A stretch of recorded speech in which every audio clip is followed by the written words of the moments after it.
nije dobar zakon, jer žena kada izađe iz naše sklonište, žena se opet vraća u onaj lanac nasilja.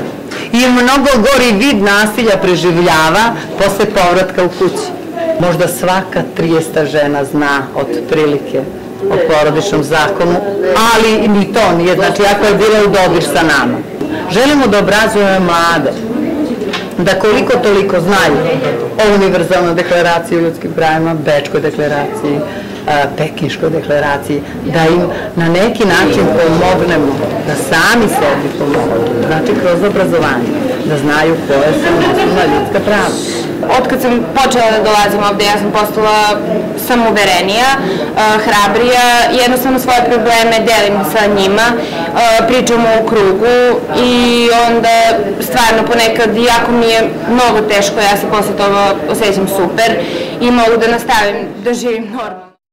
Od kako je počela ova radionica, ja sam stekla mnogo saznanja što se tiče ljudskih prava, trgovine ljudima i drago me da ne znam. Ljudska prava su ugrožena ne samo kod nas, već i svud u svetu i voljela bih da nekada, ako budem u toj situaciji, da mogu da učinim nešto povodom toga, voljela bih da to izmenim. Radionica pohađa već otprilike godinu dana. One su mi veoma značajne zbog toga što olakšavaju sam proces komunikacije, saznamo mnogo novih stvari koje nisu dostupne u sredstvima javnog informisanja, to jest televizijama, štampi i tako dalje. Upoznajemo se sa novom problematikom, malo bolje upoznajemo svet i vidimo da mi onako tako smo ga zamišljali dok smo bili mali, da nije baš toliko pravedan kao što smo pretpostavljali. I to je dobra prilika da pokušamo da učinimo ovaj svet bolje.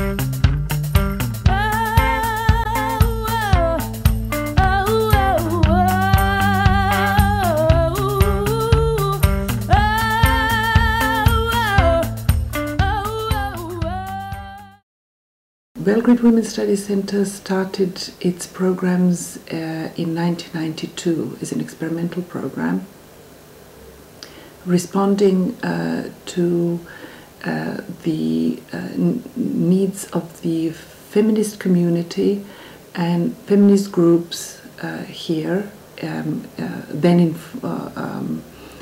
in the 80s in former Yugoslavia, asking for theoretical, scholarly backup of feminist activism. What we see during the first couple of months and during the course of the semester and finally the full academic year, you do get people who think critically, who afterwards, when they join the numerous feminist, peace activist NGOs or even institutions of the system, their contributions are quite different from what they would have been if they had no chance to hear that. So you see puzzled faces at the beginning and almost toward the end of the school year, young people who have the whole critical apparatus and raise awareness not only of themselves but of the whole political context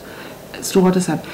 And we often, what is especially rewarding is that many of them we work together later on. Some of them return to us as lecturers for future courses. Some of them we meet as peace and feminist activists in the context of other NGOs. So we do publications together, organize panels, discussions.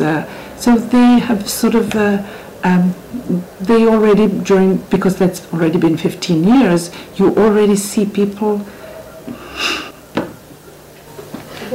who see results. When I started doing my alternative course that was 7 years ago, yeah, it was 7 years ago in Women's Studies Center.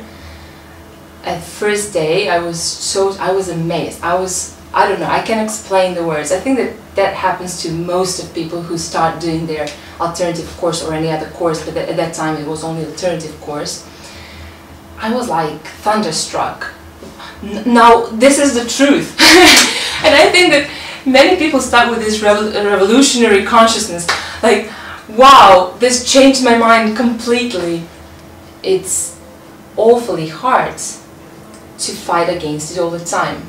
Because, you see, I mean, here I can really abstract that there was a war whatsoever, that there is a war in some place in the world. And I can, you know, forget about it. And I can forget about my pacifism as well. But even here, in this place, in everyday life, I cannot forget that I'm a woman and that I have to choose between really leading a feminist kind of life, whatever that means, and, I don't know, complying to a womanly kind of figure. So this is a kind of a everyday struggle, whereas pacifism, at least for me, for sure there are people, there are women in this country who would not say the same thing. But that is the kind of story about pacifism. I really understood that I have to be connected with activism in one way or another, and Women in Black and pacifism and non-militarism, I think it's the best way to express what I feel about this country and what I want it to become. From 2000 until 2003, until the assassination of Zoran Đinđić, that we were on our way to even formally acknowledging and institutionalizing women's studies programs within the University of Belgrade. We still hope that that can happen. However, our position is volatile, and as I said, it's dependent on the political situation. This situation is now deteriorating, and in the face of the elections that are going in 2 months to decide whether Serbia is going into the direction of a modern European country or patriarchal, nationalist, Serbian closed-off community, that is something that will definitely reflect on the programs that we do here.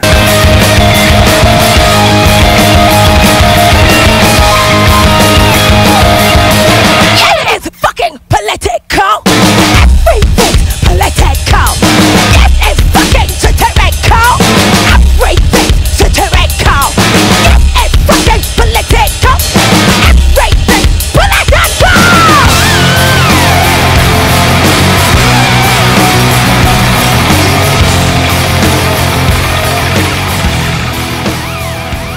Ženski fond je posvetio veliki deo svoje energije da sarađuje sa romskim aktivistkinjama.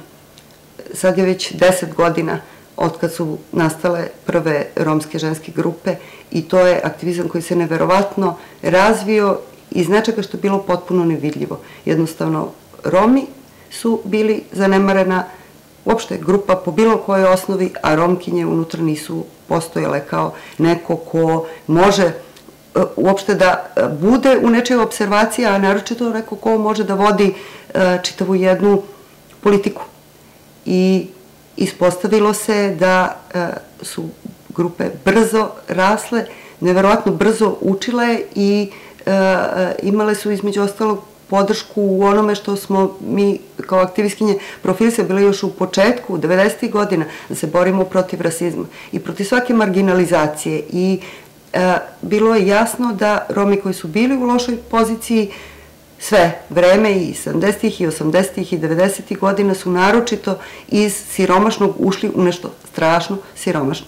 Drugo, sa migracijama i nasiljem i rasizmom koji se pojačao i u Srbiji i u bivšoj Jugoslaviji, jednostavno su izgubljene sve osnove i razbijene, u stvari mnoge pomoćne strukture koje su makar dozvoljavale da se preživi kako tako.